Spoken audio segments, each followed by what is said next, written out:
Gravando, presidente. Obrigada. Bom dia a todos e todas.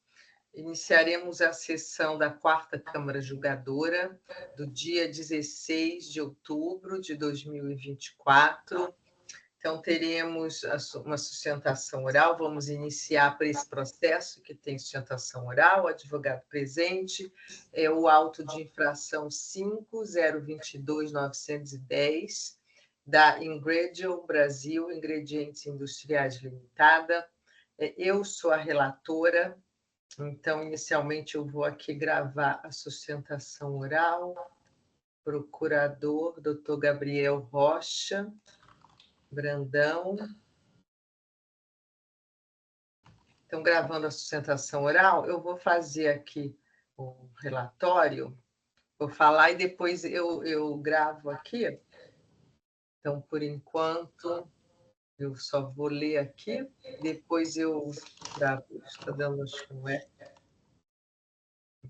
Vocês estão ouvindo bem? Sim. Sim.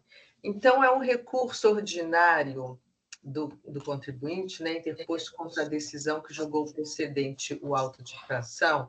A acusação é apenas uma acusação relativa à falta de estorno de creditamento em razão de saídas subsequentes sem tributação amparada por decisão judicial correspondentes à transferência entre estabelecimentos da própria titularidade. Então, teve um mandado de segurança aqui, né? Foi citado o número do processo.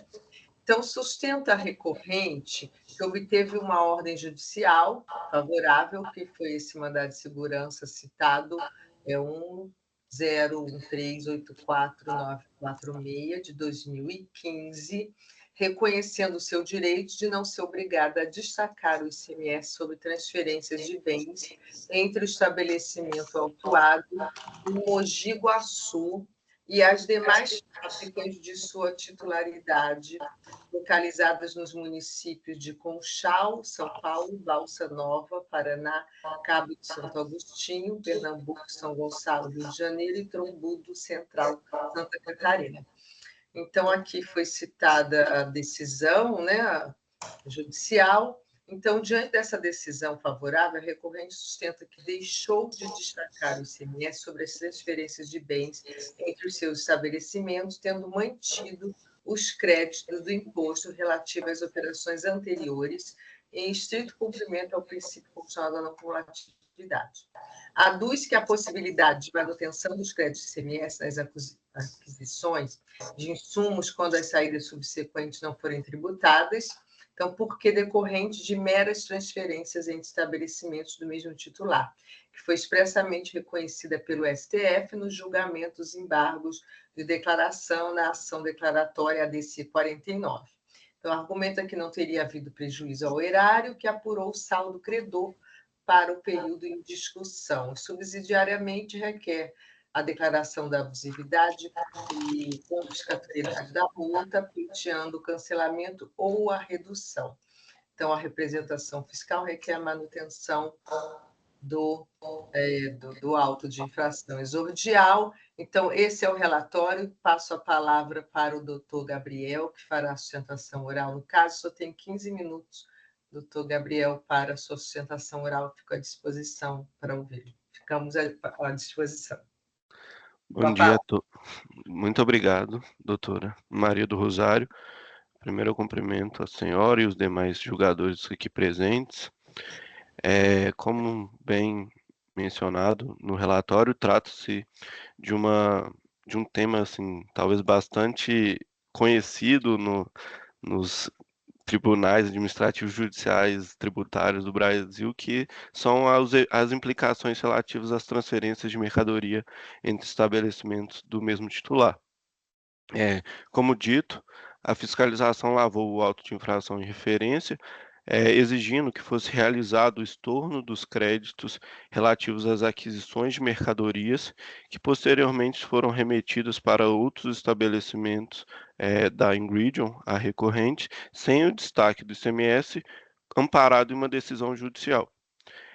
transitado em julgado. Segundo o entendimento da fiscalização, que foi mantido pela delegacia de julgamento, a situação da recorrente se enquadraria naquela exceção ao princípio da não cumulatividade previsto no artigo 155, parágrafo 2º, inciso 2 da Constituição, no sentido de que saídas isentas ou não tributadas gerariam anulação do crédito apurado na operação anterior.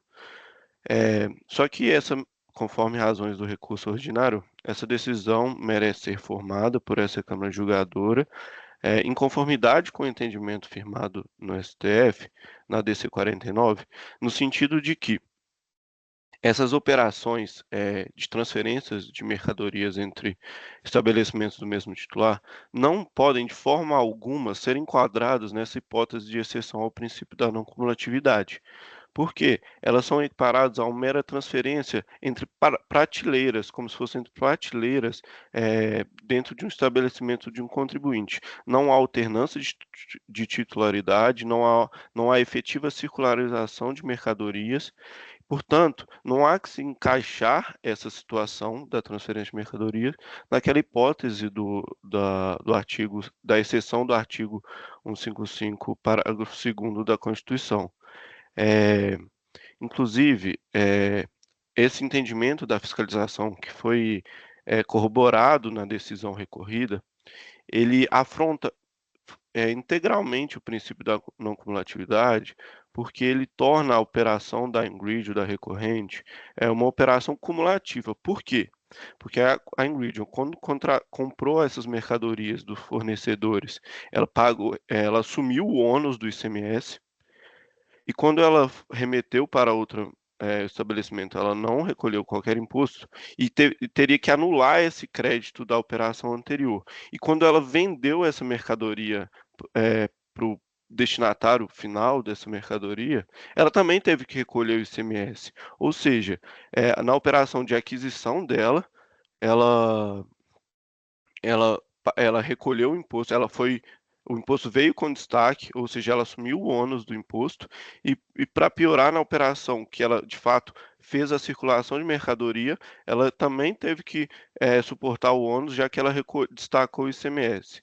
Então, esse entendimento da fiscalização é completamente afrontoso à Constituição, porque ela não respeita o princípio da não cumulatividade, já que torna a cadeia completamente onerosa para o contribuinte. A decisão recorrida, ela também afronta o entendimento do STF na mencionada DC 49, porque naquele julgamento, como eu já falei, os ministros, eles firmaram o entendimento de que não haveria transferência, não haveria incidência do ICMS na transferência de mercadorias entre estabelecimentos do mesmo titular. No julgamento dos embargos de declaração opostos pelo Estado do Rio Grande do Norte, eles tentaram justamente defender esse argumento da fiscalização que foi corroborado na decisão recorrida, de que, já que não há destaque do ICMS nessa mera transferência, também o contribuinte deveria anular. Só que os ministros, no julgamento, foram taxativos ao afirmarem que são hipóteses totalmente diferentes, justamente por essa falta de circulação de mercadoria, então por isso não poderiam ser enquadrados. Ademais, a decisão recorrida também pega na questão da modulação do acórdão do julgamento da DC 49. Só que esse fundamento também é equivocado, porque fazendo uma leitura atenta do acórdão e dos votos dos ministros, fica claro que a modulação não atinge essa questão quando refutou a exigência do estorno, né, do crédito da operação anterior, porque os ministros são bem claros, e assim, nesse ponto eu peço licença para ler um pequeno trecho do voto do ministro Barroso, que confirma que o voto do ministro relator Edson Fachin, que eu acho que ele esclarece mais essa questão. Ele fala: nota-se que esse marco temporal visa conferir prazo para que os estados regulamentem a transferência de créditos entre estabelecimentos de mesmo titular em atenção à não cumulatividade que rege o ICMS. E ele complementa.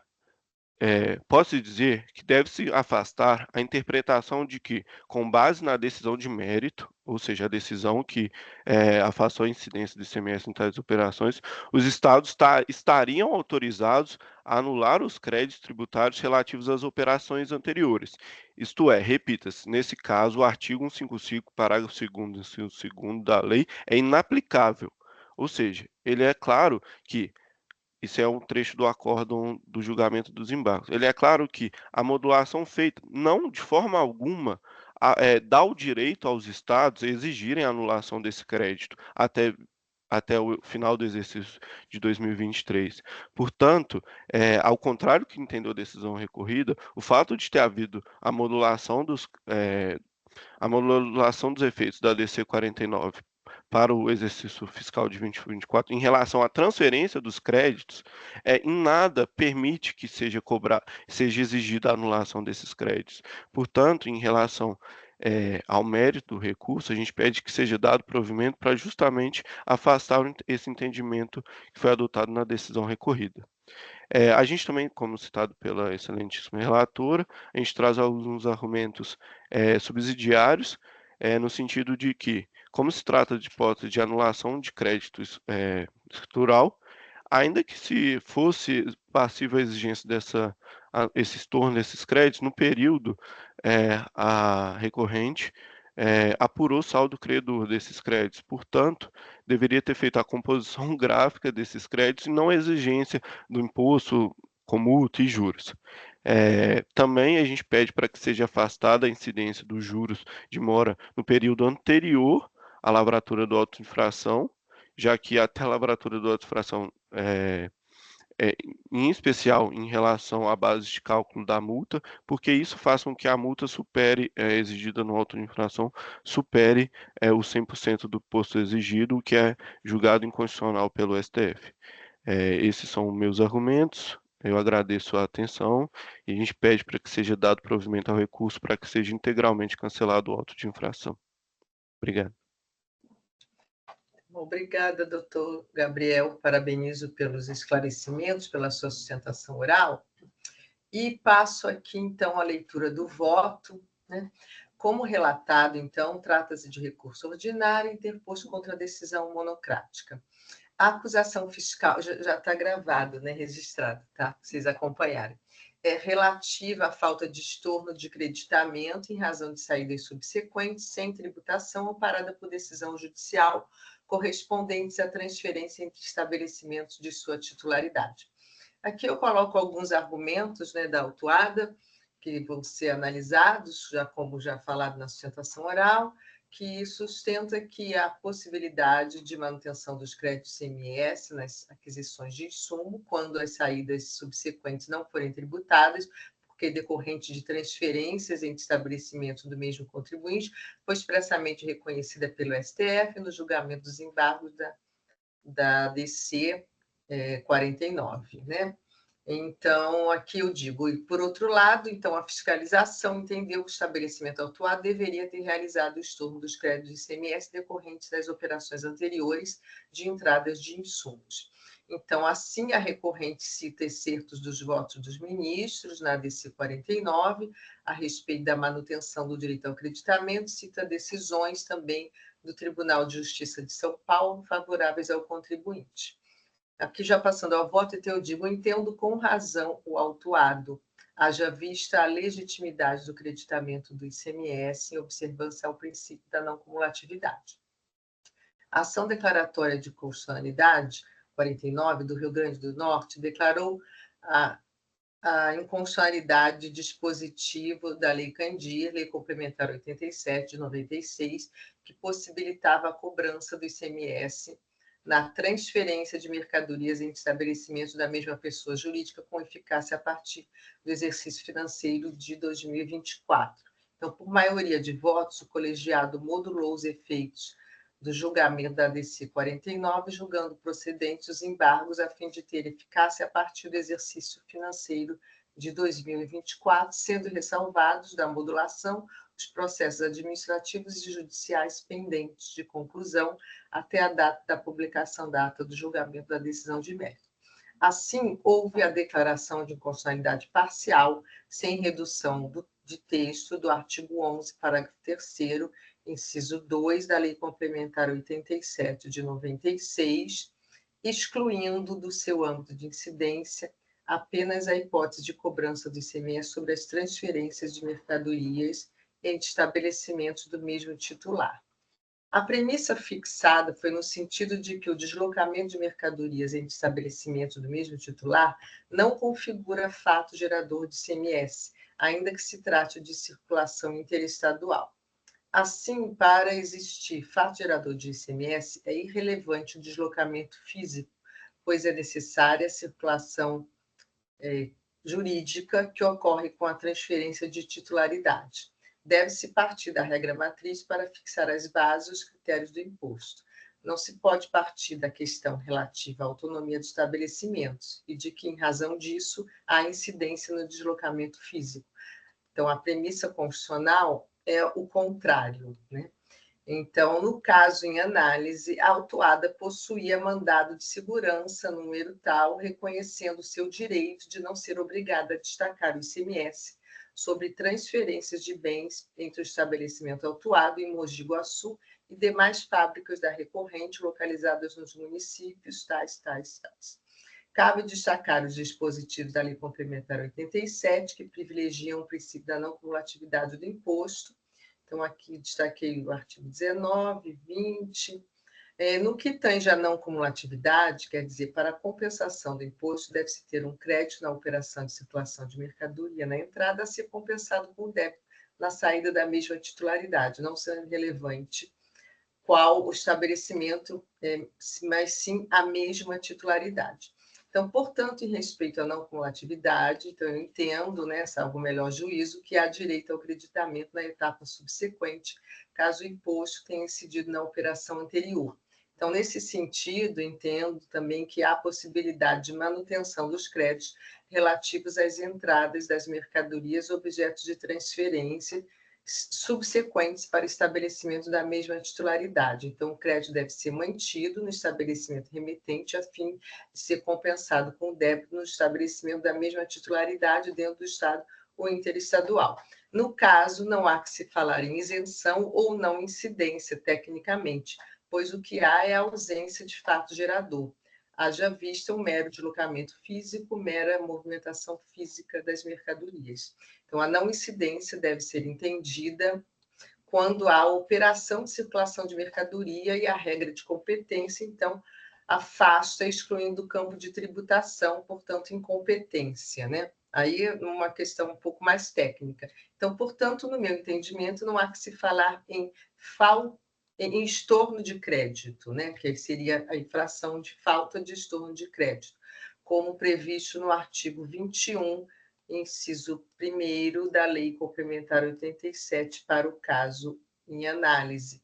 Veja-se, aí aqui citei esse artigo 21, que determina que o sujeito passivo deverá efetuar o estorno do imposto de que se tiver acreditado sempre que o serviço tomado ou a mercadoria entrada no estabelecimento, aí aqui tem o inciso 1º, for objeto de saída ou prestação de serviço não tributada ou isenta, sendo essa circunstância imprevisível na data da entrada da mercadoria ou da utilização do serviço. Então, eu entendo que não é aplicável essa regra ao caso. Então, vale destacar ainda julgados do Tribunal de Justiça de São Paulo, do Estado de São Paulo, sobre a matéria, que decidiu pela possibilidade de manutenção de crédito em respeito ao primado da não cumulatividade previsto no artigo 155, parágrafo 2º, inciso 1º da Lei Maior. E citei aqui, até foram trazidos pela autuada, foi juntado também um acórdão da mesma autuada recente a respeito de uma auto-infração, então eu acolhi esses argumentos e entendo, então, que o auto-infração não merece subsistir e deixo de apreciar os demais argumentos subsidiários. Então, esse é o voto, senhores, fico aqui também à disposição. A matéria é bastante... é conhecida de um lado, né? A DC 49, a questão da transferência, mas, por outro lado, não é tão conhecida a questão desses efeitos do crédito. Acho que pelo menos eu não lembro de ter julgado nenhum sobre isso, né? Sobre esse assunto especificamente. Então, estou vendo que tem aqui pedido de manifestação da representação fiscal, os debates estão abertos e vamos aos debates. Concedida, então, a manifestação, para o doutor Pedro aqui juntar sua manifestação. Obrigado, senhor presidente. Eu vou fazer uma manifestação nesse sentido, porque a gente tem um entendimento diferente, basicamente porque a autuada, ela está sob o efeito de uma sentença de uma norma individual concreta. Ela pediu o provimento em uma ação judicial, em um mandado de segurança, a respeito de não ser cobrado ICMS na transferência de mercadorias entre estabelecimentos do mesmo titular. E o juiz concedeu essa segurança, já houve o trânsito em julgado, e isso se deu nos seguintes termos: a não incidência. A norma individual e concreta que vale para a autuada é exatamente isso. O juiz falou que não há incidência. Portanto, tem que ser estornado o crédito. E aí eu falo um pouquinho mais a respeito da DC 49, que não socorre a autuada, mas vamos colocar aqui e aí a gente conversa. Eu pedi vista, presidente, porque... Eu estou vendo a sua vista, Adolfo, talvez não você... Então... É um tema muito controverso, porque até hoje não teve definição, né? Teve já um convênio que foi tido como... foi afastado, teve uma regulamentar que foi afastada também, teve um convênio publicado semana passada sobre isso. Tem aí várias interpretações que foram dadas sobre a decisão da ADC. Eu, pessoalmente, acho que é uma decisão errada, acho que tem que ter ICMS na transferência, porque da estrutura o semestre foi pensado nessa estrutura. E tem essa questão de saída não tributada, né? Que a saída da transferência é a saída não tributada. E a cereja do bolo nesse caso é está na sentença judicial que o contribuinte conseguiu. Por mais que tenha uma sentença, a gente tem também a questão que o próprio Supremo falou, que a coisa julgada ela é quebrada automaticamente quando o tributo for de trato sucessivo, né? E a posição do Supremo posterior for diferente daquela decisão que foi transitada a julgar. Então, se quebra automaticamente. Então, tem muita coisa envolvida aí que eu queria dar uma olhada um pouco mais de calma. Ok, senhor presidente. Então, eu já registrei minha manifestação, mas então eu passo a leitura na próxima oportunidade, quando houver o retorno do pedido de vista, e a gente discute o processo, tá bom? Sim, é bom que também aí o Adolfo também vê a sua manifestação por escrito. Eu acho que realmente é muito interessante uma vista, né? Eu até mesmo tinha sugerido, eu acho que a gente tem que debater, sim, esse caso, né? É um caso, como eu disse, o assunto é antigo e, ao mesmo tempo, novo, né? Nessas novas, né, formatações, nessas novas aí, medidas, mas o caso é aqui específico, em concreto, temos o mandado de segurança, a decisão judicial, então eu acho que é muito interessante. Então, a vista está concedida para o doutor Adolfo. Se alguém mais também quiser pedir vista, né? Então, presidente, o que me chama a atenção nesse caso é que as transferências, se fossem internas, talvez não houvesse tanto reflexo, mas são interestaduais.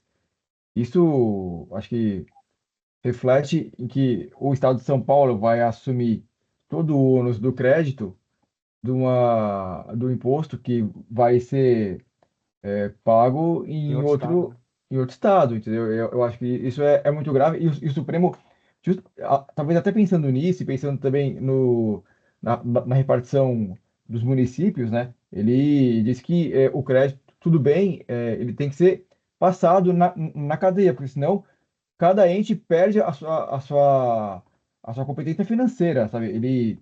Tá? Então, é isso que está acontecendo aqui no caso. Todo o ônus do crédito está ficando para São Paulo, e os demais estados, né, estão ficando com todo o imposto. Acho que eu entendi que não foi esse o sentido da decisão do Supremo. E tem também a questão, mesmo dentro do estado, a questão dos municípios, que eles também têm direito a uma fatia significativa do imposto, por isso que até que tem a GIPAM. Então, nesse sentido, eu gostaria de pedir uma vista também para analisar sobre esse aspecto, tá? a questão. Senhor presidente, só um comentário. Eu não vou pedir vista, tá? Mas enquanto o pessoal grava aí, assim, o ICMS ele é todo amarrado, né? A lei já determina tudo, tem toda uma regulamentação, você destaca, acredita lá. O Supremo fala que não incide, aí que se estabelece o caos, né? E o crédito. O sujeito manda para outro estado, o crédito está aqui. O sujeito vai vender no outro estado, e como é que vai compensar com esse. Entende? É uma coisa impossível de você trabalhar desse jeito, né? Já que o Supremo fez a lambança, deixa ele resolver agora como é que vai ser. A gente, como é que a gente desata um nó desse? Não tem como. O que a gente vai dizer? Que ele vai estornar o crédito, vai perder o crédito, e o sujeito lá no outro estado vai arcar com o imposto todo? Ah, vai manter o crédito aqui, mas o cara vai pagar no outro estado lá e vai compensar com crédito. É impossível de se resolver isso, né? Não tem como, não tem saída isso daí. Aí já ouvi dizer que eles vão dizer que para mandar o crédito junto, mas sem incidência do imposto. Então deixa incidir o imposto, meu Deus, qual era o problema, né? Mas enfim, é isso. Eu acho que foi uma decisão muito maldada pelo Supremo. Pois é. Agora, como é que a gente vai falar alguma coisa? Se a lei quebrou a lei e a lei era toda encaixada com uma coisa com a outra, se você quebrou um pé dela aqui, você desmorona tudo. Então agora constrói outra coisa. Por isso que eu estava falando, ainda bem que acabou, vai acabar o ICMS, porque não tem jeito de você lidar com esse caos, né? Não tem como. O que vai fazer? Bom, meus 2 centavos aqui estão Não, dados. é bem interessante, né? Tem vários efeitos, né? A vista concedida também para o Flávio, eu acho interessante o Flávio também colocar esse ponto, né? O meu voto era apenas para dar o start para nosso debate mesmo, né? Porque eu acho que o debate, os pontos são muitos mesmo, né? Nesse caso, e então as vistas concedidas na próxima, doutor Gabriel, então, né, na próxima oportunidade, só acompanha a pauta, que vai retornar num outro momento, vista para o doutor Adolfo Bergamini e para o doutor Flávio, e acho que os debates, a nossa Câmara está ficando com fama de que debate bastante, né, gente? Então, as vistas aí concedidas, a gente explora, procura, né? Pelo menos tenta explorar todos os pontos, como o Rubens disse, às vezes pontos irresolvíveis que a gente tem que dar pelo menos uma solução ao caso em concreto, né? Então, finalizando aqui. Presidente, parece que o seu som está com eco. Não sei se tem 2 aparelhos ligados. Não tem. Então tá bom. Mas Tudo eu bem. também ouvi um pouco, por isso que eu perguntei se vocês estavam ouvindo bem. Ouvimos bem, sim. Está bem claro e nítido. Né? Não sei o que aconteceu. Então, saindo em vista, encerrando o julgamento aqui desse caso. Então, bom dia, doutor Gabriel, fica à vontade. Bom dia. Só um esclarecimento. E aí, na Sim. próxima sessão, aí não tem mais nova sustentação oral, já foi feita. Ou a gente pode fazer novamente. Pode fazer esclarecimentos de fato. Então, aí os debates, né, serão apresentadas as vistas e teremos os debates. Se for necessário, pode ser feito esclarecimento de fato, mas não será feita nova sustentação oral. Tá certo. Mas os componentes aí já ouviram sua sustentação oral e está todo mundo atento a essas questões, né? Eu agradeço a oportunidade. Um bom dia a todos. Boa semana. Pode vir acompanhar, tá? E participar, sim. Tá, joia. Muito obrigado. Então, agora vamos dando continuidade. No início da pauta, então, nós temos vista, né? O caso 4035533, MRS Logística. O relator é o Flávio, doutor Flávio. Vista para o doutor Adolfo e doutor Rubens. Agora eu vou abrir aqui, né, para as gravações, os registros das vistas. Rubens também tem, né, vista nesse? Sim. Tem, sim, que aqui está. Às vezes a gente não sabe se é vista antiga, se é Não. atual. Foi uma vista em conjunto com o doutor Bergamini. Conjunto. Então, Flávio, para fazer um breve relato aí do caso, né? E aí depois passamos às vistas.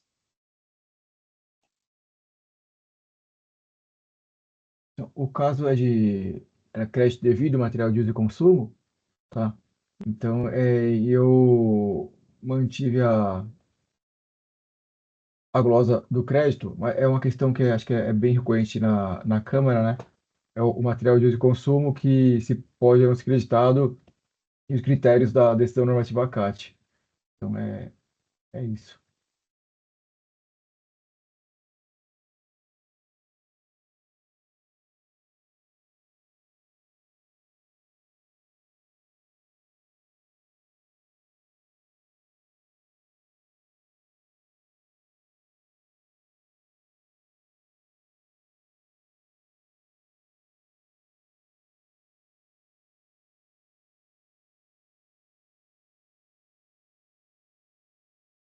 Já fiz o registro, é só um voto que, pela posição maior, né, do que pode ser acreditado. Eu poderia já ler minha vista, presidente? Sim, claro. Bom, eu aqui, no caso, por questões de fato, eu estou acompanhando o relator, eu vou fazer um resumo rápido aqui. Inicialmente, entendo que as transferências entre filiais, a mesma ladainha, né? Desculpe, a mesma história. Entendo que as transferências entre filiais ocorridas entre 2012 e 2013 eram normalmente tributadas nos termos da lei, sendo que as decisões do STF em sentido contrário foram moduladas para surtirem efeitos apenas em 2024. Quanto ao direito ao crédito do imposto nas operações em tela, o autuado alega que discute-se o direito ao crédito em aquisição de bens do Código Fiscal de Operações tais, no período tal e tal. De um lado, o lançamento e o acordo recorrido afirmam que a recorrente não faria jus aos créditos porque os bens que lhe deram origem são de uso e consumo, ao passo que a recorrente defende terem natureza de insumos, etc, etc. Ainda continua ele. Com efeito, a solução da lide depende basicamente da análise individualizada de cada um dos bens, etc. Então, volto ao meu voto. Ocorre que o autuado não apresentou um demonstrativo indicando isoladamente quais são as mercadorias cujas notas de entrada foram emitidas sob o CEFOP tal, possibilitando a esse órgão de julgamento emitir juízo de valor em respeito do direito ao crédito nessas entradas. Após o retorno dos autos à sede ordinária para apreciação exclusiva dessas entradas, a autuada poderia ter elaborado esse demonstrativo apontando a natureza das mercadorias recebidas no CEFOP 2154, mas juntou apenas o memorial de folhas tais que nada diz respeito à matéria aqui em exame, e na verdade é dirigido à Câmara Superior, onde pede que não seja admitido o recurso especial da FESP, recurso já conhecido e parcialmente provido. Bom, o demonstrativo de tal indica milhares de entrada sobre vários códigos fiscais distintos, é impossível discriminar as operações que deveriam ser analisadas nessa decisão. Então, o autuado deixou de apresentar o material necessário à análise do direito ao crédito às entradas sob o Código 2154, tendo juntado apenas uma petição dirigida à Câmara Superior, alegando questões que não se referem ao recurso ordinário. Tendo em vista as várias oportunidades que teve autuado para juntar provas extemporâneas, incluindo aí o prazo decorrido após a decisão da Câmara Superior, que devolveu o processo à outra instância ordinária, em outubro de 2021, para análise dessas questões, entendo que não cabe nova diligência processual para que o autuado junte material que o mesmo já poderia ter juntado lá em 2021. Portanto, mantém a glosa dos créditos tomados das entradas sob o Código 2154 e, no mais, acompanhe o ilustre relator, alterando apenas a indicação daquilo que se reduziu no débito fiscal, pois o acordo anterior permanece válido no que se refere aos demais temas. Então, o acordo anterior decidiu que, com esse recurso ordinário, para dar parcial provimento, excluir da base de cálculo do presente auto de infração apenas os bens classificados como insumos e bens do ativo permanente, assim acolhidos, na perícia realizada na ação anulatória tal, nos moldes em que apresentadas as folhas tais, afastar o estorno relacionado aos bens escriturados no Código 2154, recalcular o valor da glosa mensal dos créditos fiscais remanescentes, considerando os estornos previamente realizados pela empresa. Dali eu mantenho o que se segue.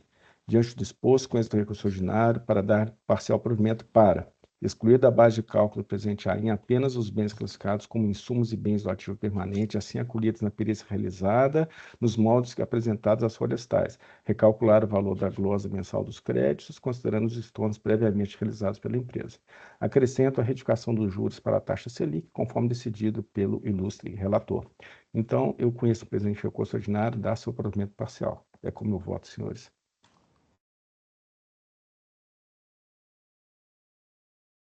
Ok, obrigada, Rubens. Falta você registrar, né? O Então tá bom, eu vou confirmar de uma vez, então. Eu nem faço leitura, porque eu voto padrão é só para falar das questões dos insumos, que eu entendo eles que são um pouco maiores, né?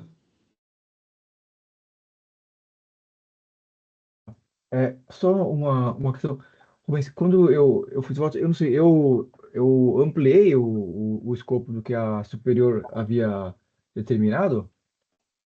Puxa, Flávio, não lembro agora. Eu lembro, mas eu juntei isso com o que ficou decidido no acordo anterior, né?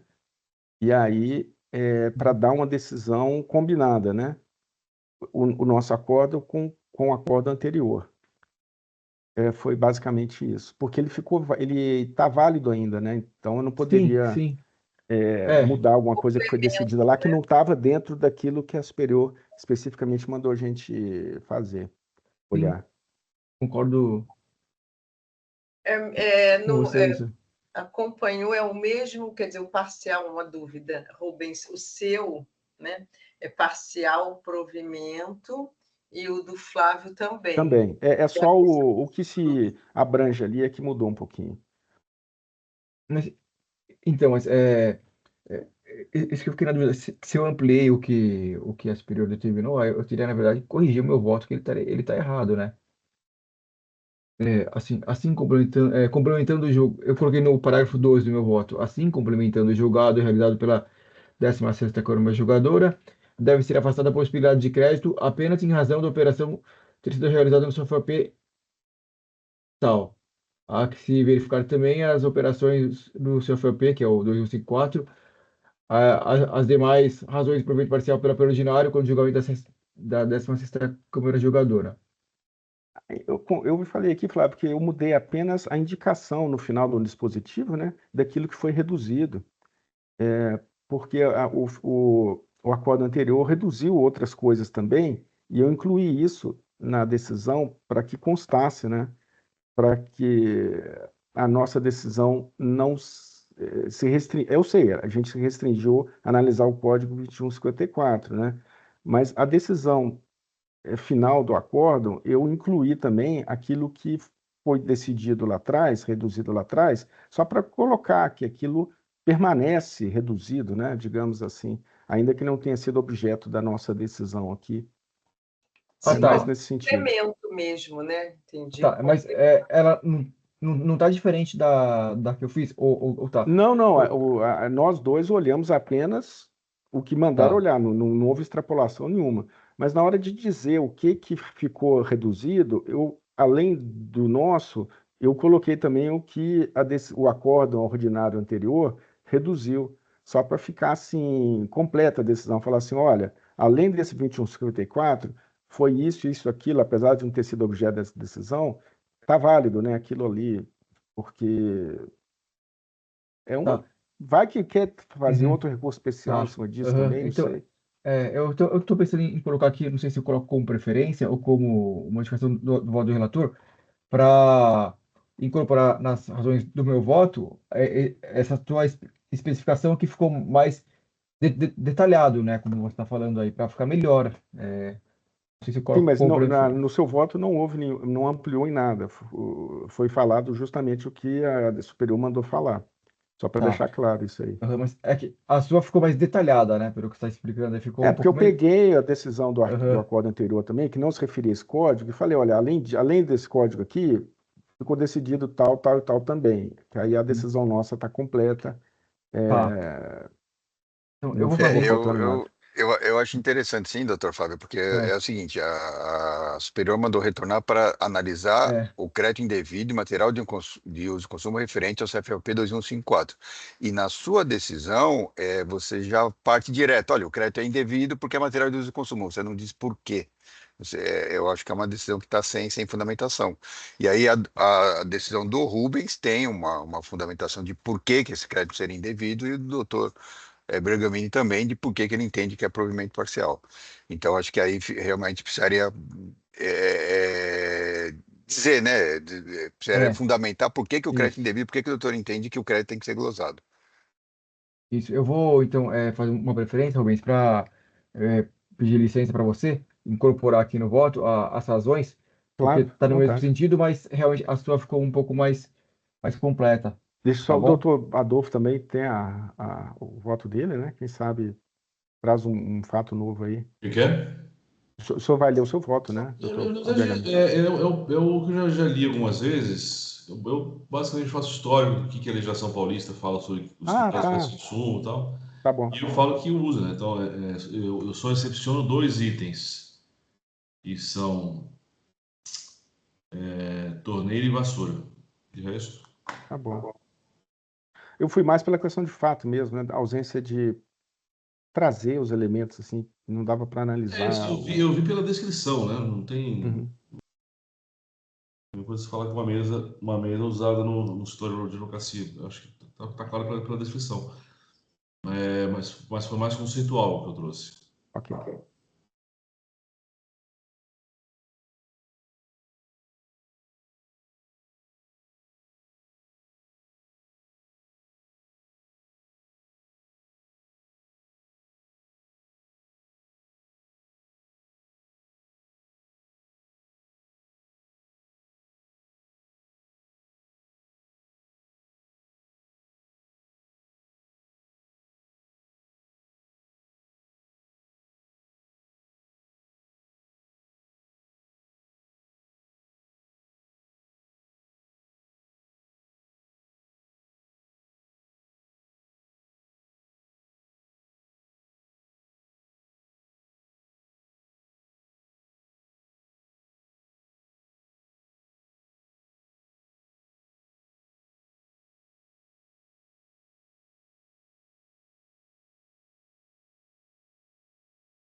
Eu deixei bem simples, tá? Aqui uma preferência, só em atenção aos votos anunciados em vista, eu peço licença para adicionar meu voto às razões trazidas no voto do Dr. Rubens, tá? Porque aí acho que fica completo, né? Porque como o próprio Pedro falou, tá um pouco manco o voto, o meu voto, né? Ok, tá, tá ótimo, assim, bem claro, né? Bem claro. Então, podemos encerrar os debates e passar, então, para verificar quórum.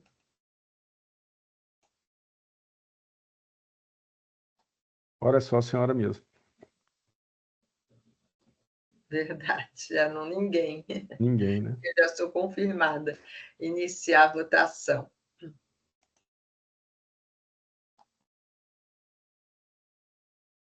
Eu vou acompanhar até o Rubens, que acho que fica mais claro, né? Gravando. É só eu que vou votar, foi isso que você falou, né? Era só, nem eu confirmar, só eu votei. Então, acompanhei o Rubens, agora encerrando, vamos ver o que se ele pede confirmação. Pede para eu indicar, né, o voto vencedor. Então, não há questão antecedente, tem que marcar, né? É conhecido integralmente, Parcialmente provido. parcialmente provido, né? Então, registrando isso, o voto vencedor agora pede para indicar o voto condutor. Então, é o voto de vistas do Rubens, condutor. É isso. Então, encerrando o julgamento do caso da MRS Logística, o auto é o 4035533, o resultado é parcialmente provido nos termos do voto do Dr. Rubens. Então, encerrando o julgamento.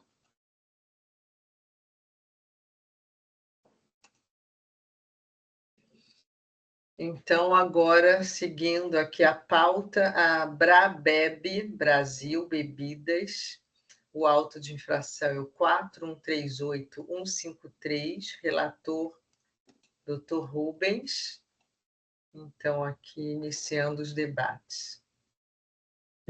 Presidente, esse caso aqui, eu vou direto ao ponto, que eu estou solicitando a conversão no processo em diligência, então são 7 acusações fiscais, e eu vou direto ao ponto aqui, e se a diligência não for aprovada na Câmara, aí eu faço a leitura do voto e a decisão subsidiária, tá? Então, esse item 7, ele trata de falta de pagamento do imposto referente a materiais recebidos da empresa, mas com inventário imposto de terceiros igual a zero. Esse é o levantamento fiscal. Especificamente, a acusação fiscal se refere aos materiais recebidos da empresa Empare, Empresa Paulista de Refrigerantes, para industrialização, sendo observado no livro de inventário do período saldo zerado de mercadorias impostas de terceiros. O autuado alega que o fisco não efetuou notificação específica para a apresentação dos valores do estoque de 2017 em seu registro de inventário, como preconizado nos conformes. Bom, mas isso se aplica. Bom, alega ainda que o fisco deveria ter verificado as operações dos meses seguintes diante do prazo determinado para retorno de 180 dias, na forma da legislação pertinente, artigo 409 do RICOS, retirando assim a certeza da liquidez do débito fiscal. O auditor fiscal não contraditou essas alegações em sua manifestação, sendo que a douta representação fiscal nesse ponto limitou-se a reproduzir o que expôs o auditor. Vejamos. Falou o seguinte: apurou-se por meio de levantamento fiscal a diferença entre as operações de recebimento e retorno de materiais para industrialização da Empare. Como a empresa iniciou sua atividade em 17, o estoque inicial do período foi considerado zero em relação ao estoque final do 17, conforme o livro tal. Para o cálculo dos materiais recebidos, foram selecionadas as notas fiscais de recebimento de matéria-prima e ato com descrição dos itens tais. Para verificar os materiais devolvidos, foram selecionadas as notas fiscais de saída emitidas no período para a empresa Empare, escriturados no código tal, conforme relações de nota. Posto isso, foi apurada uma diferença, tal. Então, eu entendo que não se contraditou a afirmação do contribuinte no sentido de que o fisco deveria ter verificado as operações dos meses seguintes diante do prazo de 180 dias determinado para retorno, na forma da legislação pertinente, artigo 409 do RICOS, retirando assim a certeza de liquidez do débito fiscal. Diante do exposto, proponho aos meus pares que o processo seja enviado ao fiscal, autuante para se manifestar especificamente quanto a esse ponto. Subsidiariamente, caso não seja esse o entendimento predominante nesta Câmara, cancelo o item 7 por iliquidez e incerteza quanto ao tributo exigido. Aí eu leria o restante do voto também, que são 7 acusações fiscais, mas o pedido principal é que o processo seja enviado ao fiscal para que ele contradite essa afirmação, que ela é relevante, né, ao meu ver. Obrigado, senhor.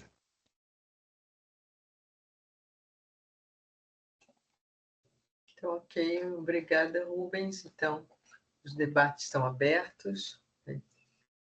Senhor presidente, nós concordamos com a diligência, porque realmente tem muito demonstrativo, nota que vai, nota que vem, e a operação relativa à industrialização. Então, realmente precisa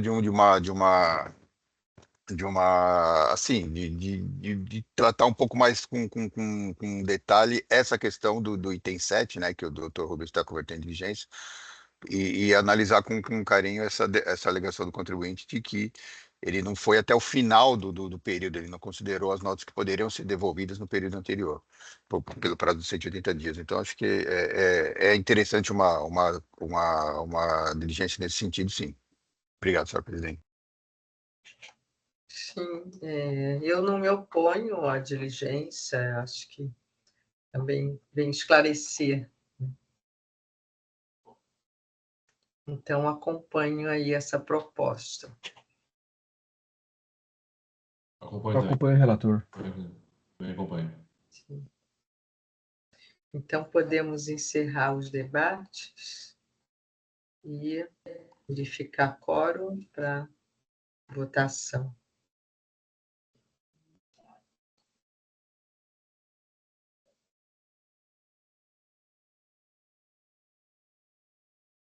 Iniciando a votação.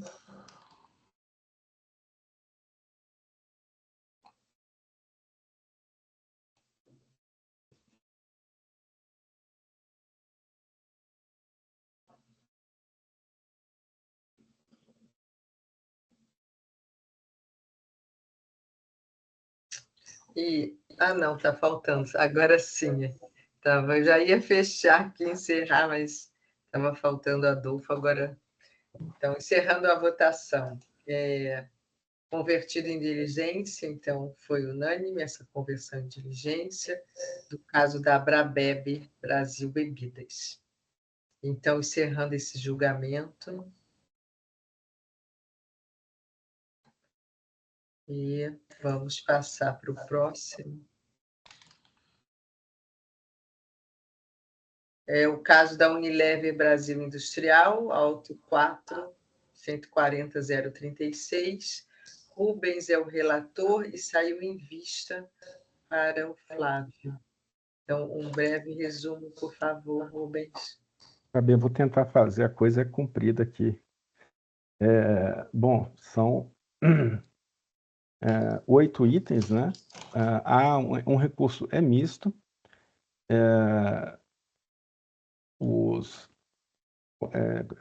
Com certeza, a divergência do Dr. Flávio se refere à possibilidade de manutenção de crédito, aquela questão de produtos considerados de uso e consumo. Item 7, né, Dr. Flávio? A divergência? Isso, o item 7, exatamente. Eu tinha ficado também na dúvida do item 3, mas o item 3 eu estou acompanhando plenamente, e só o item 7 aí que ficou essa. Eu vou então questão. dar uma pincelada no item 7, para evitar de ler um monte de coisa aqui. Tá bom. A coisa é bem grande aqui, né? Então, o item 7 é crédito devido por aquisições de produtos considerados como sendo de uso e consumo. Na acusação fiscal consta que os produtos elencados foram classificados como uso e consumo. Verificou-se pelo NCM que a utilização dos produtos não se perfaz durante o processo industrial propriamente dito, e sim nos momentos anteriores e posteriores a ele, também não podem ser caracterizados como matéria-prima ou produto intermediário. O autor adjuntou a documentação com fotos, buscando comprovar o direito ao crédito. O fiscal argumenta que, conforme demonstrativo fiscal, verificou-se a ocorrência de NCMs não caracterizados como NCMs caracterizados como EPI, material de limpeza, peça, partes, instrumentos. Trata-se de produtos auxiliares, de apoio, não são consumidos diretamente no processo de fabricação e também não podem ser caracterizados como matéria-prima ou produto intermediário. Então, a esse respeito, eu tenho opinião formada no sentido que as normas editadas pela Cefaz não amparam a afirmação de que a aquisição desses produtos não gera direito ao crédito porque, abre aspas, não são consumidos diretamente no processo de fabricação e também não podem ser caracterizados como matéria-prima ou produto intermediário. A DNCAT, ela diz que, entre outros, tem aqui, que gerando direito ao crédito, né? Os seguintes insumos, a título de exemplo, os seguintes insumos que se desintegram totalmente do processo produtivo da mercadoria ou são utilizados nesse mesmo processo produtivo para limpeza, ok? Então, a norma admite o crédito na aquisição de produtos utilizados no tratamento de água residual, consumidos em testes de insumos e produtos, atividades distintas do processo industrial propriamente dito, mas a ele relacionadas indiretamente. A decisão normativa não restringe o direito ao crédito aos produtos consumidos diretamente no processo de fabricação, à matéria-prima e ao produto intermediário. Nesse sentido, entendo que os componentes que se desgastam no processo industrial são insumos e é legítima a apropriação de crédito em sua aquisição. Então, admito como legítimos os créditos relacionados aos produtos indicados. Folhas 7.129 e 7.130 são produtos aplicados diretamente na produção. Folha 7.133, componentes de máquinas industriais. Folha 7.134 e 35, produtos aplicados diretamente na produção. Folha 7137, óleos de corte, solventes, desengraxantes, diluentes, materiais aplicados na limpeza dos produtos, direito a crédito expressamente previsto na intenção normativa CAT. Folhas 7.141, 2, 3, 4, 5, 7, 8, equipamentos utilizados diretamente na produção. Folha 7.149, produtos de laboratório utilizados em testes, direito ao crédito expressamente previsto na decisão normativa. Os demais itens são, de fato, produtos de uso e consumo do estabelecimento, não há direito a crédito em sua aquisição e a acusação fiscal deve ser mantida em relação aos mesmos. São, entre outros, equipamentos de proteção individual, toucas, luvas, botas, óculos, ferramentas, tintas, papel higiênico, material de pintura de paredes, de manutenção geral, materiais de construção, lâmpadas, etc., que, de fato, não se relacionam à atividade industrial. Então, essa é a decisão do item 7, senhores.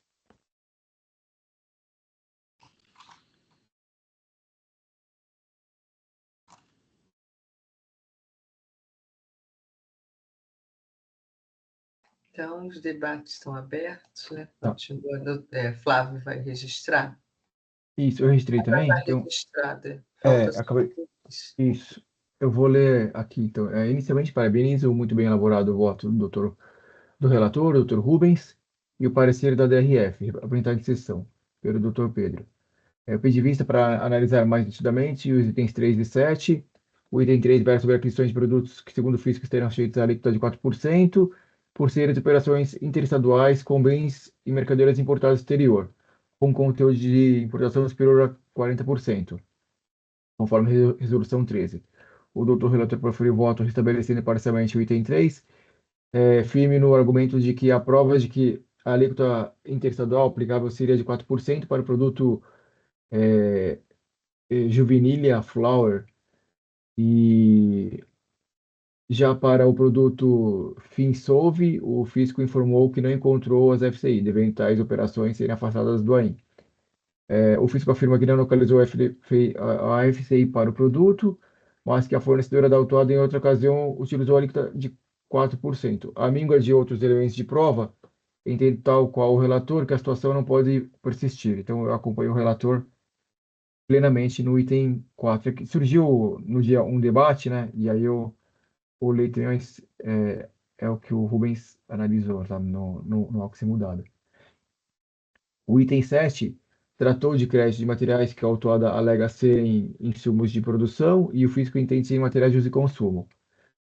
A autuada junta relação de materiais e fotos de produtos e alega que as planilhas anexas às quais contém descrição detalhada da utilização de cada uma das mercadorias do processo fabril, bem como fotos dos itens autuados. As planilhas contêm descrição do item e sucinta descrição do material do processo de esterilização. Os produtos, como esclareceu o autor do efeito, são EPIs, material de limpeza, peças e partes e instrumentos. O relator entendeu que é possível o crédito de alguns itens conforme abaixo, né? Aí ele selecionou alguns materiais descritos em algumas folhas. Bom, os materiais das folhas 7.129 e 7.130 são cabos para sensor, componentes de máquinas e correios para transmissão. As folhas 7.133 temos componentes de máquinas e materiais utilizados na automação industrial. As folhas 7.134 e 7.135 temos temas de ar comprimido, tubulação industrial e lubrificantes. As folhas 7.137 há lubrificantes. A autuada não esclarece exatamente como tais materiais integram seu produto ou se consomem no processo produtivo. Aí eu já expressei meu posicionamento em vista no processo tal, de que prestigiando o posicionamento da Câmara Superior, a quem cabe uniformidade de jurisprudência, o crédito não pode ser aceito, tá? E aí assim o item 7 deve permanecer na acusação, por causa das naturezas dele. São cabos para sensor e a autuada ela é de componentes. A descrição do material é porque a autuada ela não esclarece como esses materiais integram o produto e se consomem no produto, né? Ou se consomem no produto. Então, eu, só com relação a esses itens do item 7, eu não acompanho o relator. É esse o voto.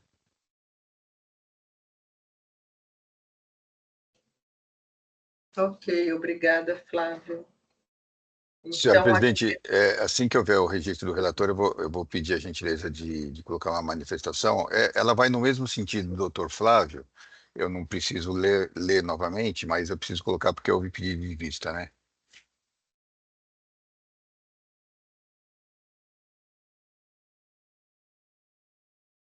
Assim que o doutor Rubens registrar o voto. Ah, perdão, eu não estava vendo que faltava algo meu aqui, peraí um pouquinho.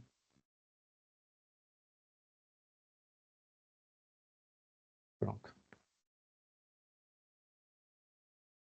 Bom, só como de costume, né, eu entendo que as regras escritas, né, autorizam o crédito. Eu entendo que a Câmara Superior é polêmico lá e ela, na maioria das vezes, acompanha esta posição do fisco, mas eu firme aqui naquilo que eu estou lendo, né, nas regras e aquilo que está à disposição do contribuinte para ele ler e interpretar. Não acho que seja possível, né, nós dentro dos julgamentos é, olha, o que foi escrito pelo fisco nós não aceitamos e temos uma outra visão aqui mais restrita. Então eu vejo que faço de acordo com o que eu tô lendo ali. É essa, em suma. Eu já registrei, senhor presidente. Acho que não há necessidade de ler, porque está na mesma linha do voto do Dr. Flávio. Obrigado.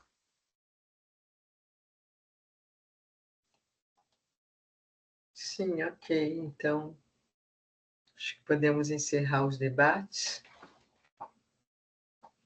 Então, a divergência quanto ao item 7, né? O Flávio acompanhou o relator nos demais itens.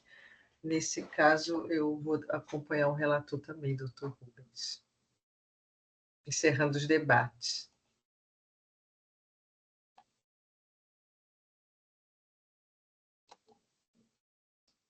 Verificar quórum.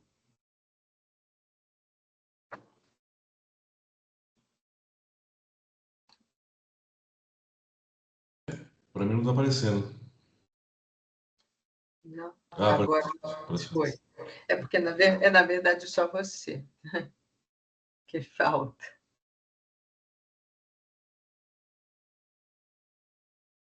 Pronto, foi? Foi. Iniciar a votação.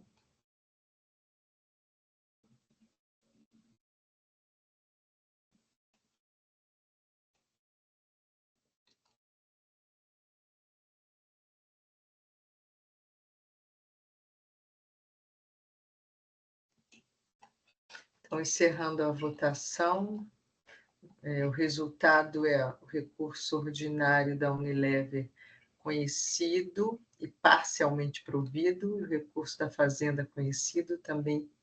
Não, esse é o voto vencedor. Então, eu confundi. O voto vencedor do Dr. Rubens.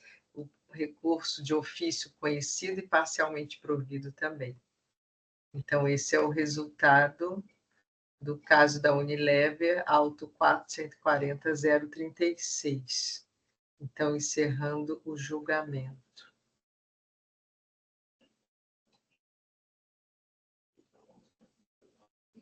E agora temos mais um, o caso 4, auto de infração 4142.783, Plasticor do Brasil, relator, doutor Flávio. Com a palavra para o seu relato e voto. Bom, em face da autuada, foi lavrado o AIM apontando a infração abaixo. Acreditou-se devidamente do ICMS decorrente de escrituração de notas fiscais eletrônicas declaradas inidôneas por inexistência do estabelecimento. O jogador singular julgou procedente as acusações, a autuada apresentou recurso ordinário pedindo improcedência afirmando boa-fé. A DRF pediu pela manutenção do AIM. A autuada alega que os efeitos da declaração de inexistência do fornecedor não podem retroagir à data de publicação. Não há qualquer irregularidade em modo de declaração de unidade ser posterior às operações declaradas inidôneas, como modo declaratório declara a situação pré-existente, sendo este entendimento pacífico e tranquilo nos tribunais administrativos e judiciais, tanto que, para se permitir o aproveitamento dos créditos, um dos requisitos, não o único, é que a declaração de inidoneidade seja posterior às operações cujo crédito é glosado, conforme a súmula 509. Foram juntadas cópias do processo de constatação de nulidade da inscrição estadual, do suposto emitente por simulação de existência do estabelecimento, desde a data da inscrição do estabelecimento no Estado, sendo considerados inidôneos todos os documentos emitidos por Liveira Campina Comércio de Sucata e Embalagem. Portanto, todas as operações cujos créditos foram closados ocorreram em data posterior à declaração de inidoneidade dos documentos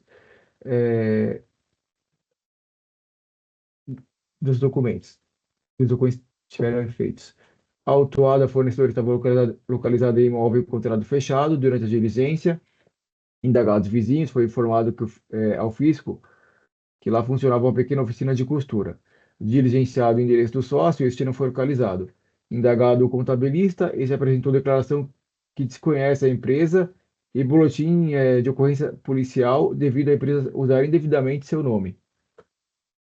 O artigo 22A obriga o contribuinte a exigir comprovação de regularidade de sua contraparte. A autora apresentou os pedidos de compra que comprovariam as tratativas comerciais.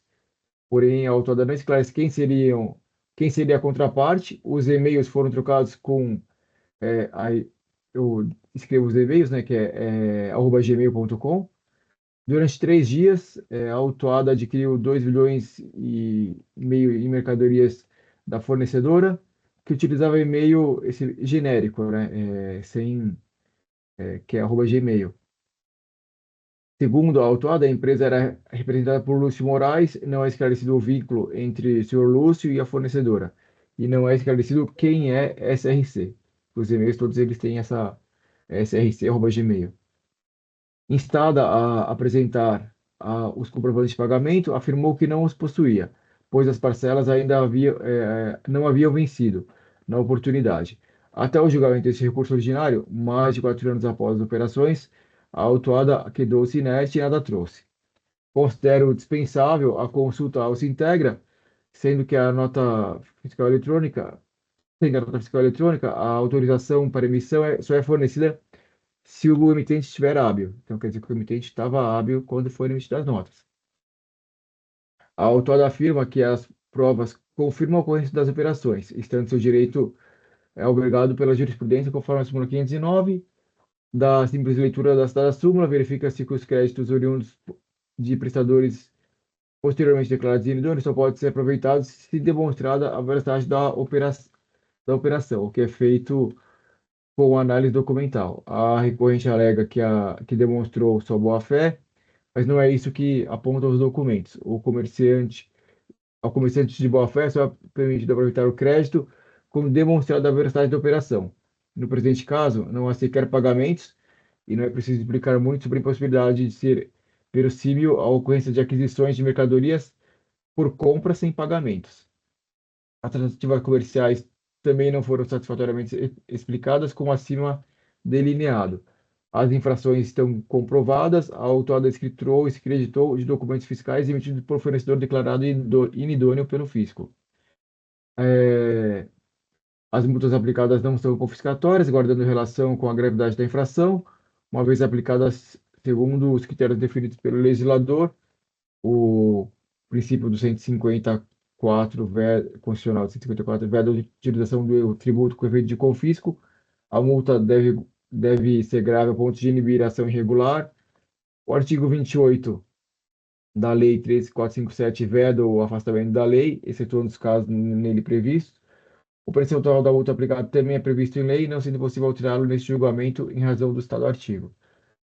A alegação de impossibilidade da atualização da base de cálculo da multa não pode ser provido, com base na súmula 13. Eu conheço e nego provimento ao recurso ordinário. É esse o voto. Ok, Flávio, obrigada. Então, os debates estão abertos. Eu acompanho, presidente, relator. Então, de acordo, senhor presidente. Também acompanho. Ok, também acompanho o relator, o voto lido. Então, podemos encerrar os debates e verificar quórum para a votação.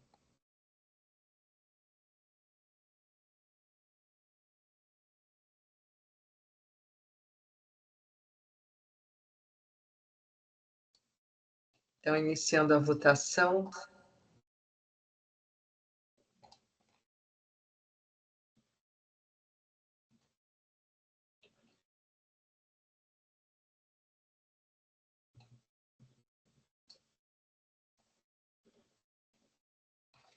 Então, o resultado foi recurso ordinário da Plasticor conhecido e não provido, unânime.